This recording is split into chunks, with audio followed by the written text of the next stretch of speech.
Bonjour mes amis et bienvenue sur votre chaîne YouTube chez Pascal le Turfiste. C'est un réel plaisir de vous retrouver enfin pour vous divulguer une analyse vidéo comme vous avez l'habitude de le retrouver comme d'habitude sur ma chaîne YouTube.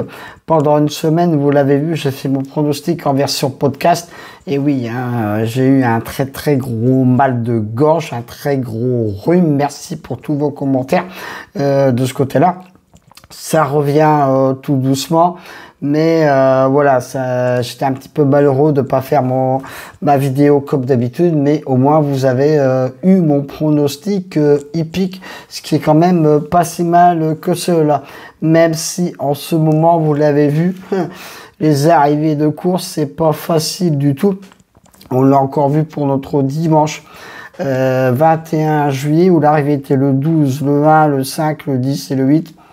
Donc là, une arrivée, si vous l'avez trouvé, félicitations à vous.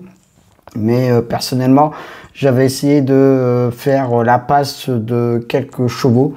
J'avais essayé de tenter quelque chose. Et puis voilà, c'est comme ça.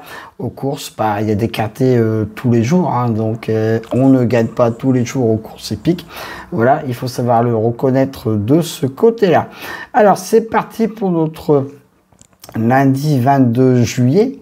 Quintet qui aura lieu à Compiègne. Bon, je refais l'analyse en vidéo, mais la voix, pardon mes amis, n'est pas encore revenue au top. Mais ça commence. Conditions de course réunion 1, course 7, départ à 18 h, distance 1600 mètres, 16 au départ. Là, c'est pareil, ça va être encore un quintet qui va être très difficile à trouver. Il va falloir rester très prudent, mes amis. J'ai bien sûr placé en tête de ma sélection le 5 Alva, qui sera mon cheval du jour. Pourquoi? Parce qu'il a une très belle musique. Elle a une très belle musique actuellement. C'est une très bonne chance. Je lui oppose le 8 Terre de Guerre. Racheter complètement ce cheval. Elle avait terminé la fois dernière aux portes du quintet. C'est un très bon point d'appui. Le 3 Svarovska, là aussi, c'est une très bonne chance. Tous les turfistes la connaissent, donc attention à elle. Mon très joli coup de cœur sera le 13 Iken. Les 4 bases pour notre début de semaine, le 5, le 8, le 3 et le 13. Le 4, Quartz du Houlet, plutôt pour une place. Tout comme le 12 Murciano, attention à lui pour venir prendre une place avec une très belle cote. Et là, je termine ma sélection par des chevaux qui peuvent venir terminer l'arrivée du quintet, parce que vous voyez que depuis quelque temps, l'arrivée du quintet n'est pas simple du tout à trouver, donc restez prudent. Le 15 Artwood Man sera mon coup de folie, et je termine ma sélection par le 6 Marzuka, qui sera bon coup de poker. Et en cas de non partant, vous mettez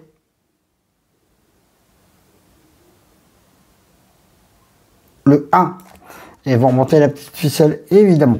J'ai eu un trou pour rechercher mon non partant. Alors, mes deux bases, le 5 et le 8, mon coup de cœur, le 13. Mon coup de folie, le 15. Et mon coup de poker, le 6. Mais 2 sur 4. Le 5, le 8 et le 3, mes couplets gagnants placés, le 5, le 8, le 3 et le 13. Je répète, ma timide sélection pour notre début de semaine. Oui, parce que le quintet, en ce moment, c'est pas facile du tout à trouver. Et vous l'avez vu que j'avais fait une petite parenthèse dernièrement, mais voilà. Alors, ma sélection pour notre lundi 22 juillet. Le 5, le 8, le 3, le 13... le 4, le 12, le 15 et le 6. Voilà, ça nous terminé pour ma sélection pour notre quintet de notre début de semaine. Encore une fois, je me répète, un quintet qui va pas être facile du tout à trouver. Mais voilà, c'est comme ça. Vaut mieux faire un petit break de temps en temps au niveau des courses, jouer pas grand chose. Et puis voilà quoi, on verra à la rentrée, parce que vous savez que là bientôt va démarrer le Meeting de Deauville, et vous savez que le Meeting de Deauville, c'est pas non plus facile du tout à trouver. Donc on reste prudent.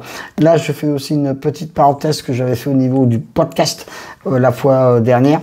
J'ai eu certains retours de gens qui disaient que j'étais trop long au niveau de parler pour les courses hippiques. Si on donne des chevaux et on ne dit pas pourquoi on donne des chevaux, ça sert à rien. Je sais qu'il y a des chaînes hippiques, YouTube, je les connais, je les vois, ils ne donnent que des chiffres.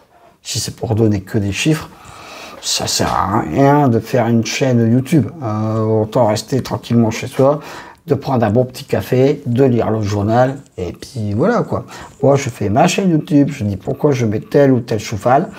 Après je peux me tromper, ça arrive, bien sûr, les courses hippiques, ça reste des courses hippiques, bien sûr, on n'est pas dans la tête des chevaux, mais voilà, je tenais à faire aussi cette parenthèse-là, de ce côté-là, si vous n'aimez pas ma chaîne YouTube, il y a d'autres chaînes YouTube qui ne donnent que des chiffres, et ils ont plus de vues que moi.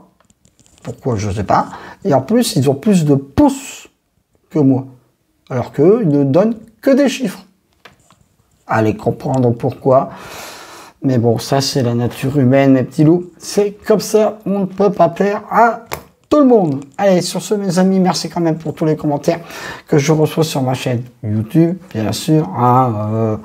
Les petites langues, les mauvaises langues, il y en aura toujours. Allez, à demain pour de nouvelles aventures avec le squal, l'ansois, le pharaon des courses.